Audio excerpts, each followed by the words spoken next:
Hey everyone, how are you all? This video is the continue of ultraviolet radiation therapy. In the previous one, we had covered the introduction, types, production and its physiological effect. And in this video, we will continue with the indications, contraindications and dosage. And if you didn't watch the previous video, go and watch that video first so you can understand the concept more efficiently in this video. जो आपकी ultraviolet radiation की dosage होती है ना, इसे हम ई से denote करते हैं, that is your erythema. Okay, और जो डिग्री ऑफ इरिथमा होता है that is it can be E1, E2, E3 and E4. ये आपका जब अल्ट्रावायलेट थेरेपी के कांटेक्ट में स्किन आ जाती है उसके बाद उसमें इरिथमा दिखता है. Erythema means redness. ओके, और वो रेडनेस कितना है, किस एक्सटेंट तक है, कितनी जल्दी अपेयर हो रहा है और कितनी जल्दी डिसअपेयर हो रहा है, उसके अकॉर्डिंग हमने इसे डोसेज को सब डिवाइड किया है E1, E2, E3 and E4 dosage में. क्लियर है? जो आपका E1 डोज होता है इसमें बहुत ही माइल्ड पिंकिश सा अपीयरेंस आता है स्किन के अंदर और जो 24 आवर्स तक चला जाता है. मतलब फर्स्ट 6 to 8 आवर्स तक आपको रेडनेस इरिथमा आएगा, बहुत ही लाइट कलर का होगा ये, और 24 आवर्स के अंदर डिसअपेयर हो जाएगा. जो E1 डोज है इसे आप MED भी कहते हैं, MED यानी मिनिमल इरिथमल डोज. क्लियर है? उसके बाद इसे आप नॉर्मल आइज से जो इसका रेडनेस है देख सकते हैं इजीली. ये आप सारे डोसेज में देख सकते हैं. जो डोज 2 है यानी कि E2 है, ये आपका जो E1 डोज होता है उसका 2.5% होता है. इसमें भी अच्छा खासा रेड अपीयरेंस दिखता है और ये विद इन 2 डेज़ जो है डिसअपेयर हो जाता है. 4 to 6 आवर्स में आता है और विद इन 2 डेज़ डिसअपेयर हो जाता है. जो E3 डोज है आपका, इसमें रेडनेस और ज़्यादा दिखती है और ज़्यादा एक्सटेंडेड रेड कलर होता है और इसमें 2 to 4 आवर्स के अंदर आपका रेडनेस आता है, इरिथमा अपीयर होगा एंड 3 to 5 डेज़ के अंदर डिसअपेयर होता है. और जो E4 डोज है उसमें जो आपका इरिथमा है विद इन 2 आवर्स अपीयर हो जाता है और डिसअपेयर होने में उसे वीक लग जाते हैं. मतलब जितनी जल्दी, अगर आप सारा देखें तो जितनी जल्दी आपका इरिथमा आ रहा है उतना ही टाइम लगता है उसे डिसअपेयर होने में. ठीक है, तो आपका E1 जो डोज़ होगा उसी का 2.5% आपका E2 डोज़ होता है और जो आपका E3 डोज़ होता है वो आपके E1 का 5% होता है और E4 जो होता है वो आपके E1 का 10% होता है. यहाँ पर जो सबसे इम्पॉर्टेंट चीज़ है वो ये है कि हमें ई जो है एक्चुअल में E1 डोज वो पता होनी चाहिए. E1 डोज को कैलकुलेट कैसे करते हैं हम? E1 डोज को हम कैलकुलेट करते हैं स्किन टेस्ट की हेल्प से. जो आपका अल्ट्रावायलेट रेडिएशन का स्किन टेस्टिंग थे उसके कुछ प्रोटोकॉल्स हैं. फर्स्ट कि आपको UV एक्सपोजर के लिए प्रिपेयर करना है पेशेंट को. उसके लिए आपको पहले तो पेशेंट एजुकेशन ज़रूरी है. ठीक है, अगेन दूसरी चीज़ ये इंपॉर्टेंट है कि ये जो टेस्ट है ये एक दिन में परफॉर्म नहीं हो सकता. इसके लिए पेशेंट को अगेन दूसरे दिन विज़िट करना होता है जिससे कि आप जो है उसको इवैल्यूएट कर पाएँ कि इनमें से E1 डोज कौन सी होगी. ठीक है, उसके बाद आपको जो एज अ डॉक्टर आपको भी UV प्रोटेक्टिव ग्लासेस पहनने हैं और पेशेंट को भी पहनाने हैं क्योंकि UV रेडिएशन हमारी आइज़ के लिए हार्मफुल होता है. क्लियर? और जो पेशेंट है उसने अगर हमें फोर आर्म पे चेक करना है तो या तो शॉर्ट स्लीव्स पहनी हो या फिर जो स्लीव्स है उसे आपको रोल करना है और जो फोर आर्म है उसे एक्सपोज करना है अच्छे से. और जो बाकी का बॉडी पार्ट है, जो अपर आर्म्स हैं, एनीथिंग, बाकी का जो भी बॉडी पार्ट है वो कवर होना चाहिए क्योंकि जिस चीज़ को हमारा फोकस है, जहाँ पे हमें टेस्ट करना है स्किन पे, सिर्फ वही एरिया एक्सपोज होना चाहिए, बाकी सारी चीज़ों को आप कवर कर देंगे. और आपको ये ध्यान रखना है कि पेशेंट ने किसी तरीके का ड्रग्स ना लिया हो. ठीक है, क्योंकि ड्रग्स या फिर आपका जैसे फोटो एक्टिव ड्रग्स होता है उससे जो रिज़ल्ट है वो अलग आ सकता है, एक्सपेक्टेड नहीं आएगा. और उसके बाद स्किन पे किसी तरीके का लोशन, कोई परफ्यूम, कोई सनस्क्रीन कुछ भी अप्लाई ना किया हो.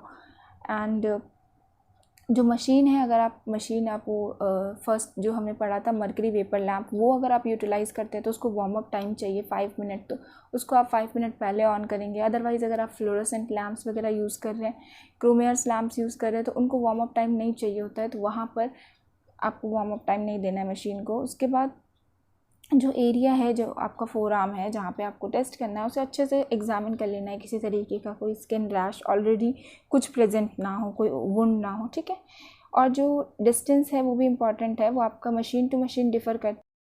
नेक्स्ट आपको पेशेंट के फोर आर्म्स में आप आपका डावलिन पैचेस आते हैं वो आप यूज़ कर सकते हैं डायरेक्टली. उसे आप स्टिक कर देंगे फोर आर्म के अंदर.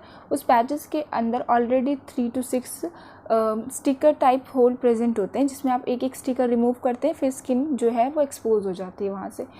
ठीक है, वन बाय वन आपको यहाँ पे रिमूव करना होता है। और सेकंड थिंग क्या यूज़ कर सकते हैं, अगर आपके पास डेवलिन पैचेस नहीं है तो आप शीट्स यूज़ कर सकते हैं, नॉर्मल शीट्स जिसमें जो रेडिएशन है वो क्रॉस ना कर सके, और उन शीट्स पे अपनी तरफ से आप खुद ही होल्स बना सकते हैं अलग अलग साइज़ का during the testing procedure. So test को परफॉर्म करने के लिए अगर आपने डेवलिन पैचेस यूज़ किए हैं तो आपको होल 1 से स्टार्ट करना है। जो फर्स्ट वाला स्टिकर था उसे आपको रिमूव करना है, देन उसमें आपको यूवी रेडिएशंस देनी है। फर्स्ट सपोज़ आपने 30 सेकेंड्स के लिए फर्स्ट वाले में यूवी रेडिएशंस दिया, देन आप क्या करेंगे, आप सेकेंड वाला स्टिकर रिमूव करेंगे, अगले 30 सेकेंड के लिए यूवी एक्सपोजर देंगे। ठीक है, तो जो आपका फर्स्ट वाला होल था उसके लिए वो 60 सेकेंड्स हो गया, क्योंकि उसको आपने दोबारा कवर तो नहीं किया ना, तो आपके वो सेकेंड वाले होल्स में जब आपने यूवी रेडिएशंस दी तो फर्स्ट वाले होल में ऑटोमेटिकली यूवी रेडिएशंस आ गई। फिर आप सेकेंड स्टिकर करने के बाद थर्ड स्टिकर पे आएंगे, थर्ड स्टिकर रिमूव करेंगे, अगेन आप क्या करेंगे 30 सेकेंड के लिए यूवी रेडिएशंस देंगे। तो जो आपका थर्ड स्टिकर था उसको 30 सेकेंड के लिए रेडिएशंस मिला, सेकेंड स्टिकर को आपको 60 सेकेंड के लिए रेडिएशन मिला, और जो फर्स्ट स्टिकर था अब उसको 90 सेकेंड के लिए यूवीआर का एक्सपोजर मिल चुका है। सिमिलरली आप fourth, fifth and six stickers के लिए कर सकते हैं। 30 सेकेंड्स के इंटरवल में आपको रिमूव करना है और फिर डोजेस को बढ़ाना है। अगर आप डेवलिन पैचेस यूज़ नहीं कर रहे हैं, आप शीट यूज़ कर रहे हैं, तो आपको सेम चीज़ करनी है। फर्स्ट जो आप शीट को में से फर्स्ट होल रिमूव करेंगे तो वो होल आप स्मॉल साइज़ का कर सकते हैं, देन आप सेकेंड होल को उससे बड़े साइज़ का कर सकते हैं, थर्ड को उससे बड़ा कर सकते हैं, या फिर आप शेप्स चेंज कर सकते हैं। ये आपके लिए है कि आपको कैसे याद रहता है कि ये फर्स्ट था, ये सेकेंड था, ये थर्ड था, ये फोर्थ था, तो उस हिसाब से आप उसके शेप या साइज़ को चेंज करके एक्सपोज कर सकते हैं यूवी रेडिएशन से। देन ये परफॉर्म करने के बाद आपको इसे असेस करने के लिए पेशेंट को कहना है कि कब जब भी उसको पर्टिकुलर होल्स में रेडनेस दिखी, इरिथमा दिखा, उसको वो टाइम ड्यूरेशन वही होल्स के साइड में नोट डाउन कर लेना है, और वो जब डिसअपेयर हुआ उस ड्यूरेशन को भी उसे नोट डाउन कर लेना है। इसीलिए हम जो एक्सपोजर है, टेस्ट है, वो 4 आर्म में कर रहे हैं, जिससे वो ईजिली देख सके बार बार, और उसे जो भी चेंजेस दिखेंगे वो नोट डाउन करता रहेगा टाइम पीरियड के साथ। देन फिर आफ्टर 24 आवर्स आप उसे कैसे असेस करेंगे। सपोज़ अगर पेशेंट कहता है कि जो फर्स्ट वाला होल था उसके अंदर उसे सबसे लेट इरिथमा दिखा, 6 to 8 आवर्स के बाद उसमें रेडनेस दिखी और वो 24 आवर्स में डिसअपेयर हो गया, दैट मीन्स जो आपका फर्स्ट वाला होल था जिसमें आपने 30 सेकेंड के लिए एक्सपोजर दिया था वो आपका इवन डोज है। अब सपोज़ हो सकता है पेशेंट कहे कि उसको जो थर्ड वाला होल था उसमें बहुत लेट इरिथमा दिखा, 6 to 8 आवर्स के बाद वहाँ पे रेडनेस आई, उसके बाद वो 24 आवर्स में डिसअपेयर हो गई। तो जो आपका थर्ड वाला जो होल था दैट इज़ जो थर्ड होल था वो आपका E1 होगा। दैट मीन्स कि वो उसके लिए थर्ड होल के लिए अब आपको पता है कि वो आपने 90 सेकेंड के लिए एक्सपोज किया था, तो जो आपका 90 सेकेंड है वो आपका E1 डोज होगा। क्लियर है? और क्योंकि हमें पता है कि जिसमें सबसे लेट इरिथमा आएगा वो हमारा E1 डोज है, और जो 24 आवर्स के अंदर जिसका इरिथमा डिसअपेयर हो जाता है वो हमारा E1 डोज है। जैसे ही आपको E1 डोज पता चल जाता है, सपोज आपको E1 डोज मिला 30 सेकेंड, फर्स्ट होल में जो था सबसे लेट इरिथमा आया था और सबसे जल्दी डिसअपेयर हो गया, ठीक है, 6 to 8 आवर्स बाद आया, 24 आवर्स में डिसअपेयर हो गया, तो आपने डिसाइड कर लिया कि जो आपका फर्स्ट वाला होल है जहाँ पे आपने एक्सपोजर 30 सेकेंड के लिए दिया था वो आपका E1 डोज है। तो इसी को आप उसका, अगर आपको पेशेंट की कंडीशन के हिसाब से आपने E1 तो कैलकुलेट कर लिया, लेकिन अगर आपकी कंडीशन ऐसी आपको E2 या E3 या E4 डोज देना है पेशेंट को, वो कंडीशन टू कंडीशन वेरी करती है, तो उस केस में आप E1 कैसे निकालेंगे। E1 निकालने के लिए आपको जो E2 डोज फाइंड आउट करने के लिए आपको क्या करना है, E1 डोज को मल्टीप्लाई करना है 2.5 से। E3 के लिए आपको क्या करना है, E1 डोज को मल्टीप्लाई करना है 5 से। E4 डोज के लिए आपको E1 डोज को मल्टीप्लाई करना है 10 से, क्योंकि हमने ये ऑलरेडी डिस्कस कर लिया कि जो आपका E2 डोज होता है वो E1 डोज का 2.5% होता है, E3 डोज आपका E1 डोज का 5% होता है, E4 डोज आपकी E1 डोज का 10% होता है। तो जस्ट आपको इसको इन नंबर से मल्टीप्लाई करेंगे तो आपको E2, E3 and E4 doses भी मिल जाएंगे। अब एक एग्जांपल लेते हैं, सपोज आपको E2 डोज कैलकुलेट करना है, आपका E1 डोज आया था 30 सेकेंड्स, तो आपको 30 सेकेंड्स को 2.5 से जस्ट मल्टीप्लाई करना है और आपको E2 डोज मिल जाएगा। क्लियर है?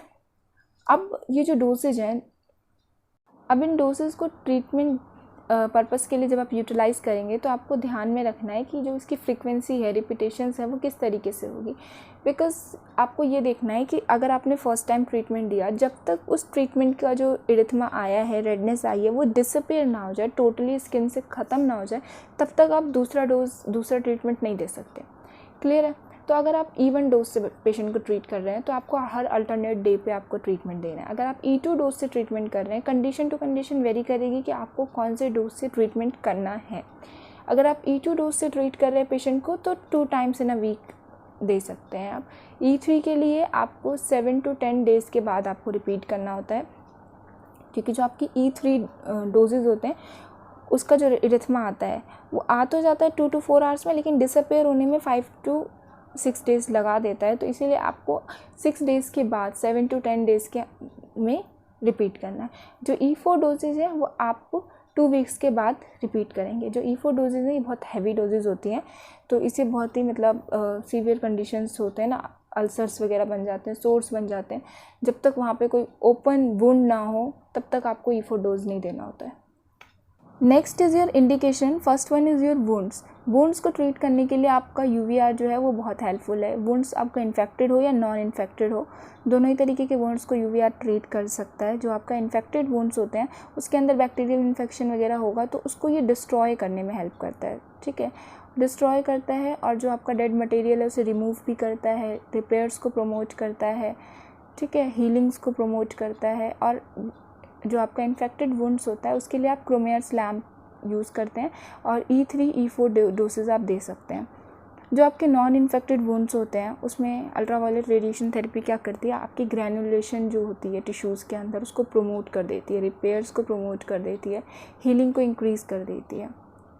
इसमें जो जनरली आप जो UVRs देते हैं उसमें कुछ फ़िल्टर्स के साथ देते हैं, लाइक सेलोफेन वगैरह यूज़ करके आपको UVR देना होता है। नेक्स्ट आप इससे एक्नी वल्गैरिस को ट्रीट कर सकते हैं। ये नॉर्मल एक्नी नहीं है, ये आपका एक क्रोनिक इन्फ्लेमेटरी स्किन कंडीशन है जिसके अंदर आपके पस्ट्यूल्स यानी कि जो ऐसी एक्नीज़ होती है जिसमें येलोविश पस फिल होता है, या फिर आपके पैप्यूल्स होते हैं जिसमें पस नहीं होता है, इस तरीके की एक्नी होती है स्किन के अंदर। कॉमेडॉन्स भी कहते हैं इन्हें। बहुत सारे एक्नीज़ फोरहेड या चीक्स पे भर जाते हैं। सो ये क्या करता है ना, आपके हेयर फॉलिकल्स को, सिबेशियस ग्लैंड को फेस पे, नेक पे, चेस्ट पे जहाँ पे ये एक्नीज़ आ रही है उनको ब्लॉक कर देता है। ठीक है, तो जब आप E2 डोज देते हैं अल्ट्रावायलेट रेडिएशन का, सो इसमें क्या होता है, जो आपकी इरिथमा होती है उसकी वजह से ज़्यादा ब्लड आपके स्किन में सर्कुलेट होता है, तो ये आपके सर्कुलेशन को इन्हांस कर देता है, तो कंडीशन थोड़ी स्किन की इम्प्रूव हो जाती है। सेकेंड थिंग कि ये डेस्क्वामेशन क्रिएट करता है स्किन के अंदर। ठीक है, तो जो आपके कॉमेडॉन्स हैं वो रिमूव होने लगते हैं। ठीक है, फ्री ड्रेनेज होने लगता है, आपका जो सीबेम है, सिबेशियस ग्लैंड है, उनका ड्रेनेज बढ़ जाता है, तो नंबर ऑफ़ लेशंस जो हैं वो रिड्यूस हो जाते हैं। नेक्स्ट है आपका सोरियासिस। सोरियासिस को सबसे ज़्यादा इंपॉर्टेंटली आप UVR से ही ट्रीट करते हैं। ये आपकी ऐसी स्किन कंडीशन है जिसके अंदर ना स्किन में पैचेस बन जाते हैं, और ये थोड़े थिक पैचेस होते हैं, रेड या पिंक कलर के प्लग्स टाइप होते हैं, और इनमें एक ना मतलब सिल्वर स्केल आपको शाइनी सी दिखेगी, ये उसके फीचर्स हैं। सो UVR का एम होता है कि ये आपके जो टिश्यू का पॉलीफरेशन है उसे डिक्रीज़ कर देता है, DNA सिंथेसिस को रिड्यूस कर देता है, क्योंकि आपका जो UVR है वो डायरेक्ट DNA पे अफेक्ट करता है, तो उसकी सिंथेसिस को भी रिड्यूस कर देता है। सो आप जिसका ट्रीटमेंट है वो पूवा पैरेटस से देते हैं, that is your solar in ultraviolet radiation. ठीक है, सो इसके लिए आप जो है पूवा पैरेटस यूटिलाइज़ करते हैं। जो आपका सोलर अल्ट्रावायलेट A रेडिएशंस थी उसको यूज़ करते हैं आप। इसके लिए आप 2 आवर्स पहले एक फोटो एक्टिव ड्रग देते हैं, दैट इज़ योर सोलर, जिससे जो आपका रिजल्ट है वो और भी इफेक्टिव आता है। ठीक है, ये आपके DNA सिंथेसिस को इनहिबिट कर देता है, सेल रेप्लिकेशन को इनहिबिट कर देता है।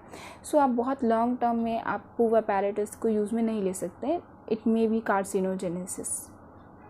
नेक्स्ट है आपका एलोपीसिया। ये आपका प्रीमेच्योर हेयर फॉल होता है जिसमें आपका बाल्डनेस हो जाती है। सो इस कंडीशन में भी आप UVR से ट्रीट कर सकते हैं, और जो इसमें सब इरिथमल डोसेज हैं वो आप यूटिलाइज़ कर सकते हैं।